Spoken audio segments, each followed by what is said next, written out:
Yeah, welcome. Since Warren requested it, I'm going to do a quick rundown of my bleed mix, especially the master bus, which have moved to its own channel now, but that doesn't matter. Also quickly going to go through a few things I did. And if you hear a whining starting up, it's my computer turning quite hot, so the fan starts up. So we can start with the drums.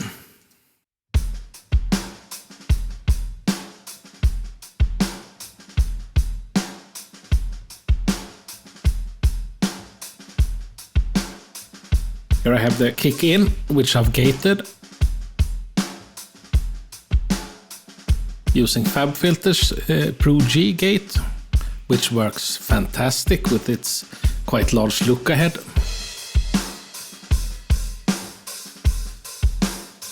Done the same for the kick out and some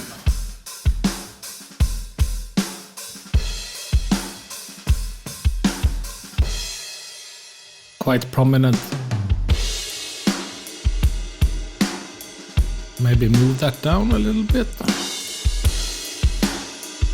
Yeah, that's nice. Some more low end was requested. I think we have on the kick in, we have a similar EQ curve, not as drastic. And then I have a 606 sample that I'm only using the low end from, cutting everything else.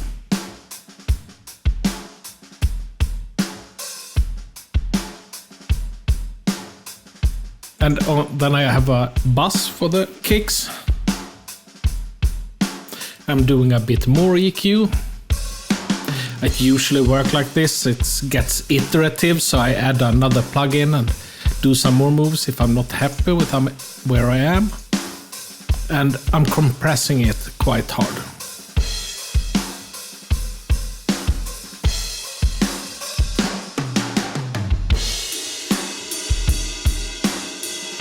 And I have a soft clipper, which is Ableton's glue compressor, doing nothing, just soft clipping.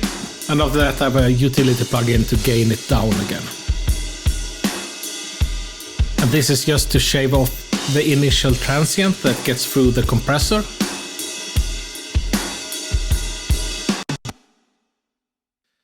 And then the snare. This is the snare bus. On the snare top I have doing a bit of boost around 200 and low cutting.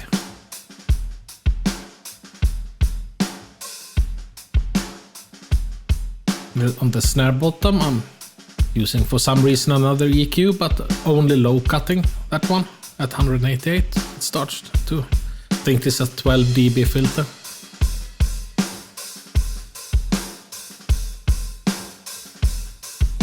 And then it gets buzzed together. And here I have a gate, only opening for the snare hits. Reason for this is that I can get more drastic with the treatment without getting bleed. I'm using a FabFilter Saturn to create some warm tube saturation type sound.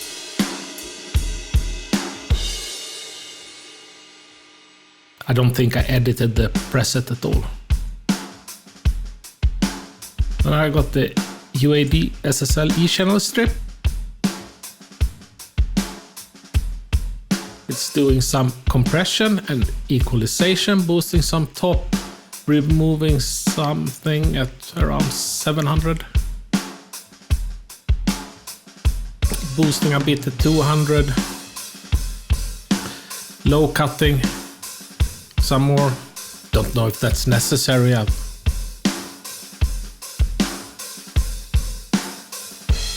If we jump to the chorus where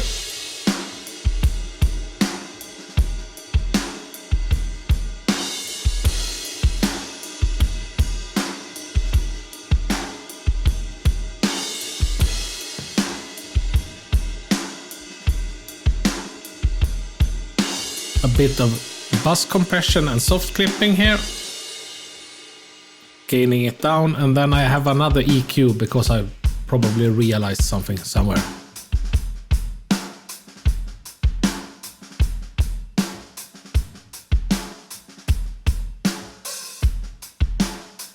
So that's the snare. For the hi-hats, I'm just boosting a bit around 800 to get a deeper sound. These are the toms. They are gated, and I've also cut up the wave file. Fairly, in quotes, standard EQ curve for toms. I think it's pretty much the same with a slightly altered EQ curve for this one.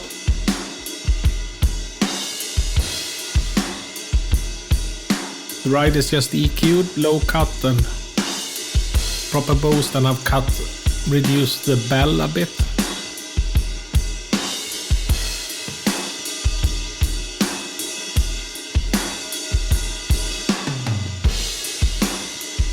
Overheads are low cut and get a bit of top band boost, and here I also run them through Waves Red. Forgot I did. Just to saturate them, and I'm also boosting high frequencies a little bit. It's automated. I have automated the crashes down since Warren's feedback. I tried turning the channels down, but didn't give me the feeling I wanted, so I automated all the crashes, or almost all of the crashes. Then I got the rooms. This is just a group track, so I can hide them. The stereo room I'm compressing quite hard and high passing and doing a big dip around 290. I think I want the snare out of it, or the snare bottom out of it.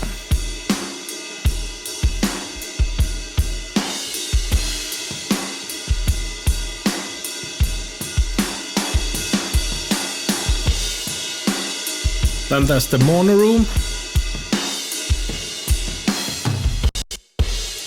Here I did an experiment with a side-chained gate. Didn't work as expected.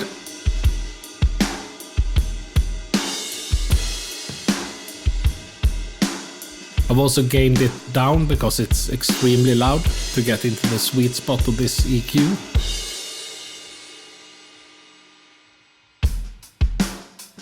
Just shaping what I wanted from that. And then there's the big room.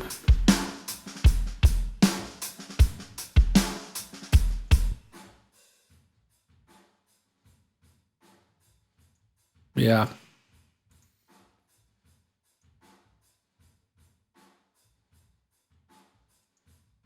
I wonder what this is doing. It's adding a bit of low-end atmosphere. And then it all gets buzzed together into the drum bus.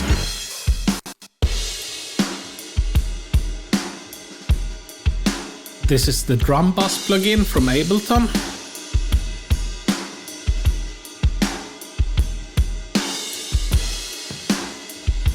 It does quite a lot.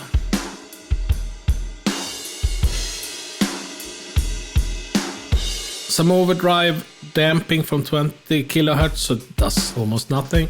A bit of transient shaper, this increases the attack. A bit of boom at 41.2 Hz, which is E0, according to this. I do think technically it's E1, but never mind.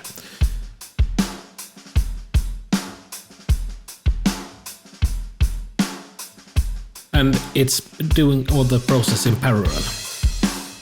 Then I got a bit of a Valhalla vintage verb. I thought it was a room, but it was the vintage verb. Creating a bit of a bigger room. Some tube saturation. I'm hitting this very hard. It's a soft tube tape running at 3/4 inch speed. And it's controlling the dynamics quite hard.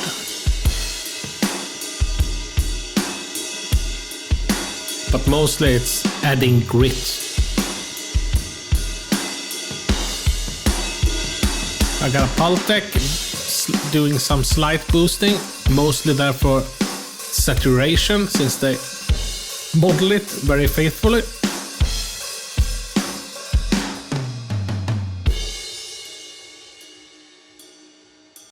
Which is the SSL bus compressor. It's doing a bit of compression and also soft clipping. And here's the problem with this drum track: it has huge peaks. So then running it into you can see the peaks here. Running it into the FabFilter Pro L.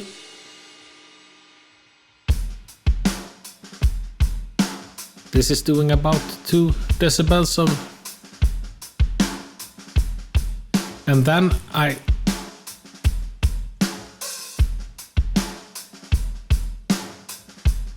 Pro L, and then I'm using K-clip to cut off a bit more of the transients.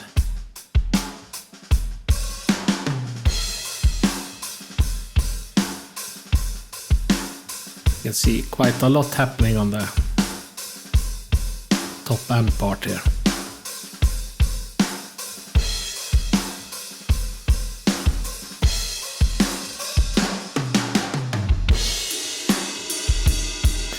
Then I'm gaining it down because the Mag EQ, which I'm adding a bit of airband on, was clipping.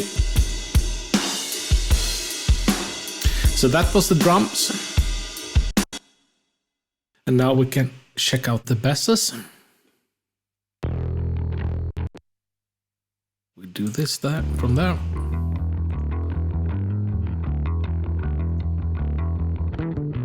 This is the distorted track. I'm high passing it with a gentle slope.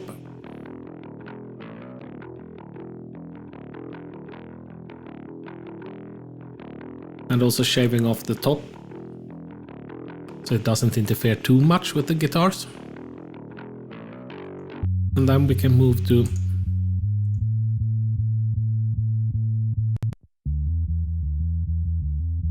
and I'm using a multiband to boost and control the low end a bit.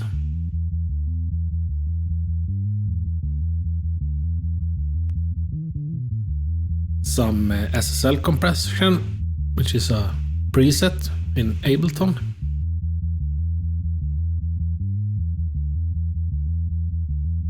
This setting works great on basses, it lets the transient through. Then I got some R bass at 80, just adding a bit of heft.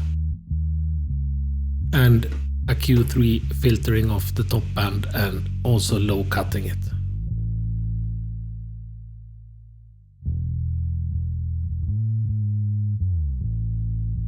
So this is the bottom of the bass.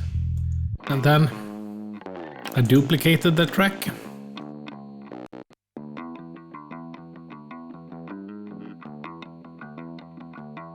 A pretty substantial gain at about 3.5K.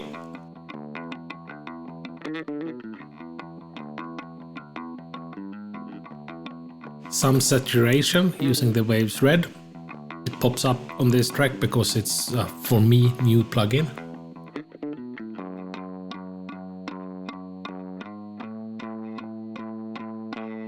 Using the same compression setting, and then it's auto pan. Not hard, because that was too weird, so I backed off a bit. But it creates a sense of space for the bass.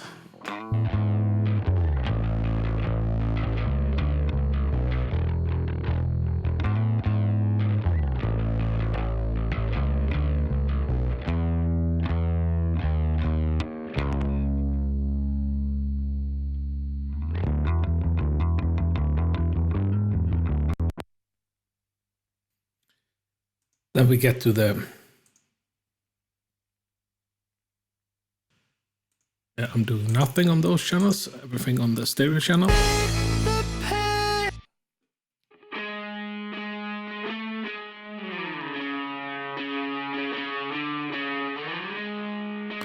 Here there's some trickery going on. cutting a bit on the mid channel and boosting a bit on the side channels. This is to make a bit more room for the vocal. And also have an automated band here that gains up in the... Oh, we can jump to that there. You can see the automation here.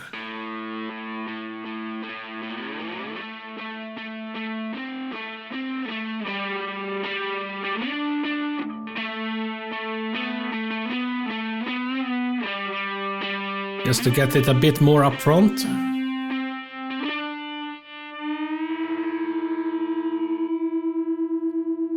So the yellow line is the stereo EQ curve. The green is the mid EQ curve and the blue is the side EQ curve. So there's a lot going on in this EQ. And then I have a sidechain from the vocal doing, I don't know how many decibels that is. 3 maybe.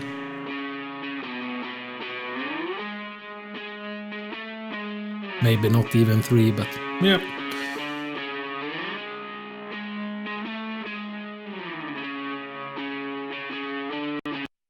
I felt it needed that to make the vocal fit. I think also here the heavy guitars, I will do all the processing on the...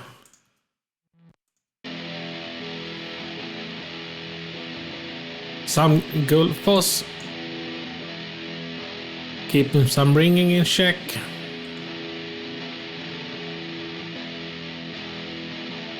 Quite standard EQ curve, low cutting, rolling off the top band, removing some 200 to make room for the bass and the vocal. Also cutting a bit here in the mid for the vocal. And I have found something I didn't appreciate, a resonance in the...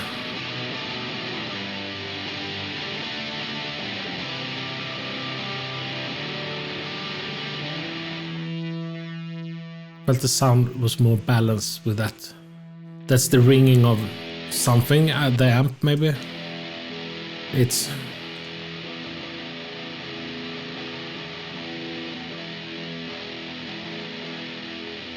gets more tonally coherent with that cut in. And then we have the clean guitars in the verses.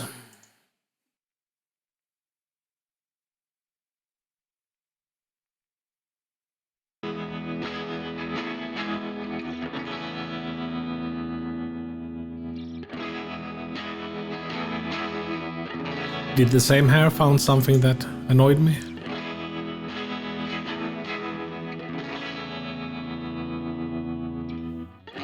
Removing some low end in this and boosting the absolute top. Low cutting and rolling off the high end as usual.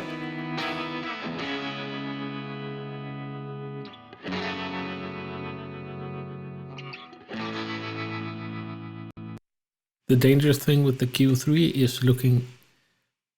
You can see it moving here and thinking, oh, why do I still have low end in the guitar? But it's at minus 65 dB, so it doesn't matter at all.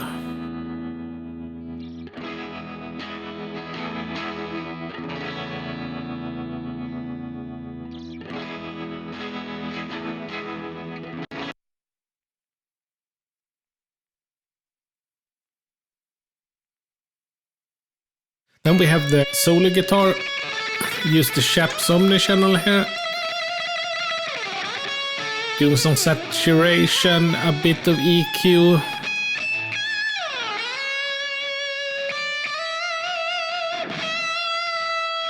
De-assing.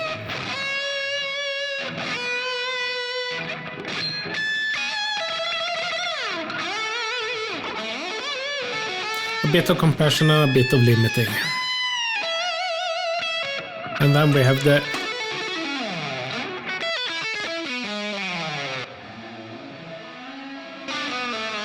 it's not completely panned to the right.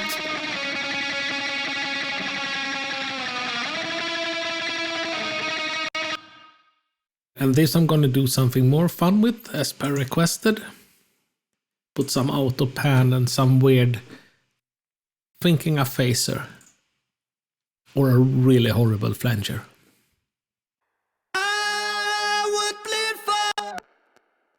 Then we get to the vocal bus. I'm using folder tracks in Ableton for the buzzing because you get the buzzing for free, and you can also fold them away when you're working in the arrangement. I have divided the vocals between verses and choruses. I know you said you're sorry, and there's a lot of processing going on here. but I swear I've heard that word 1,000 times. First some saturation and high-end boost from the Waves Red 17.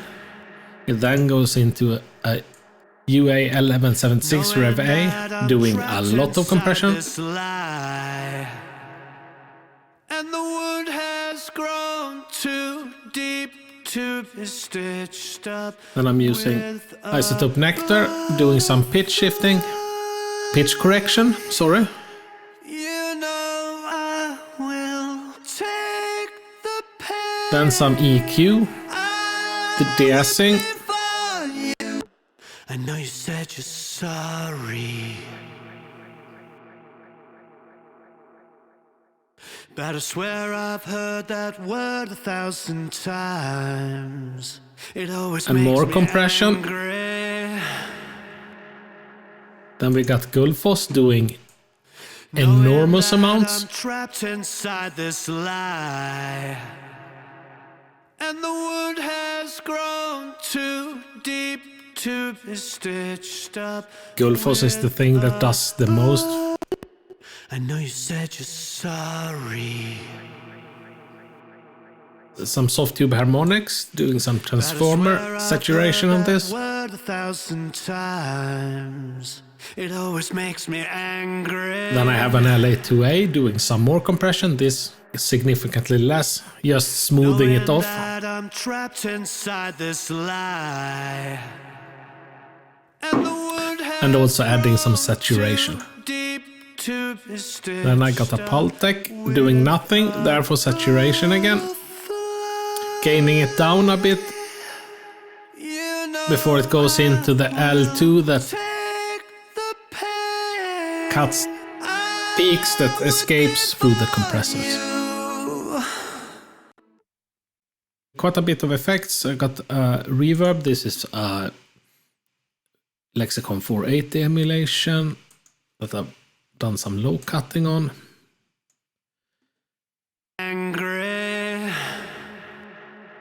I got a bit of Echo Boy delay.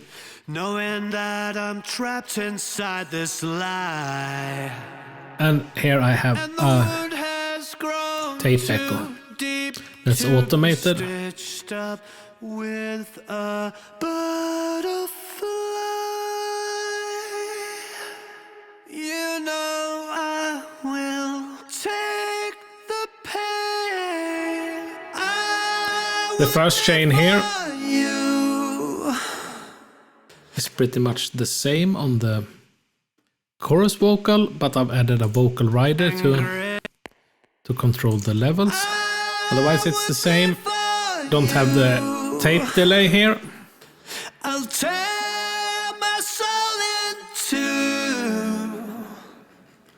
The more you make me bleed. And then we have the effects. If you notice that harmonies were at different levels because I was running it in Nectar on the original. It was a module in here.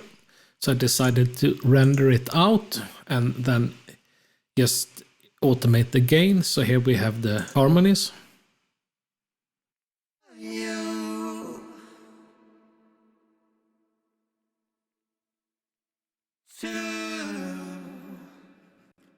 The harmonies are +3 and -3 semitones. Then we have some more. The vocal synth doing some weird stuff.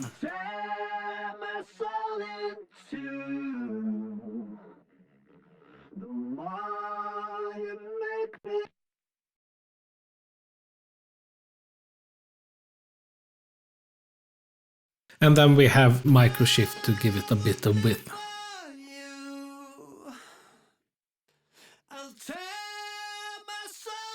Okay, I'm using that for pitch correction, I think.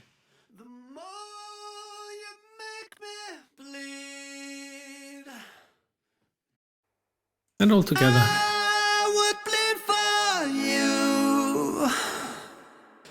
I'll tear my soul in two.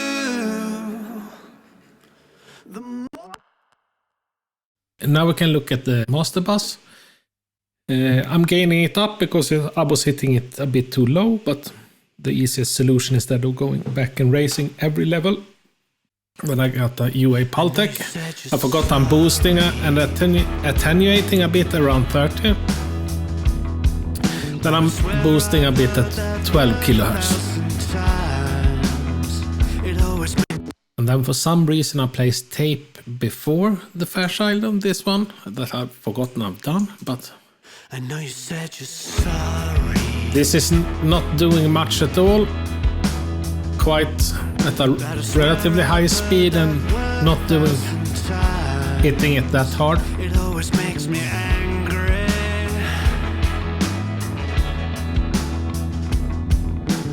Just adds a bit of low end glue and then we go into the Fairchild, which is side shade filtered a bit.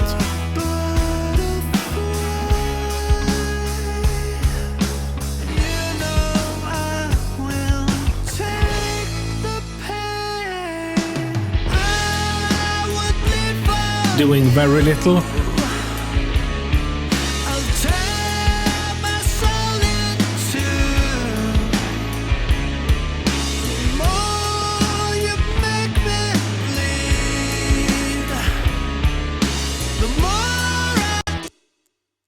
I have an L2. You can check where we have some level.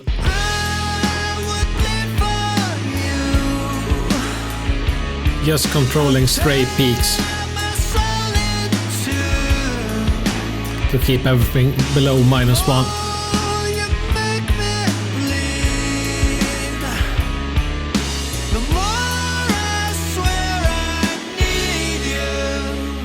Swallowed all my pride. So that's what the master bus is doing. Then I rendered the track to 32 bits for this one. Yeah, I did that off. So I rendered it to 32 bits and open it in Ozone for some mastering. Let's jump over there.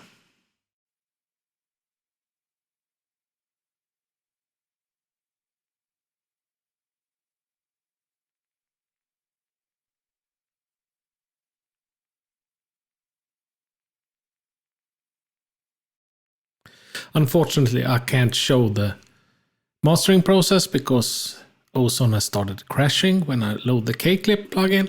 I think I can demo it like this.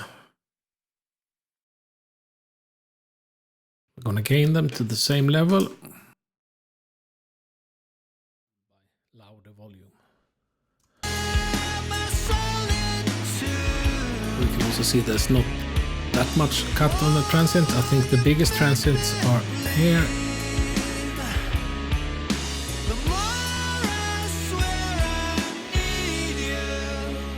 Swallowed all my pride.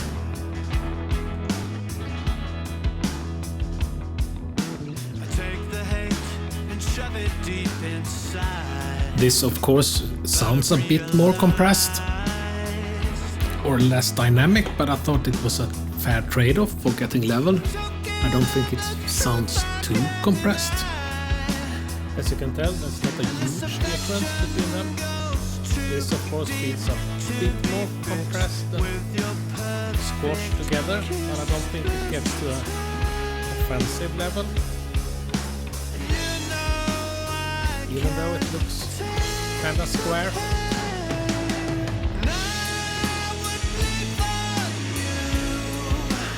Side is of course much heavier here at the end because of the solo just being on that side.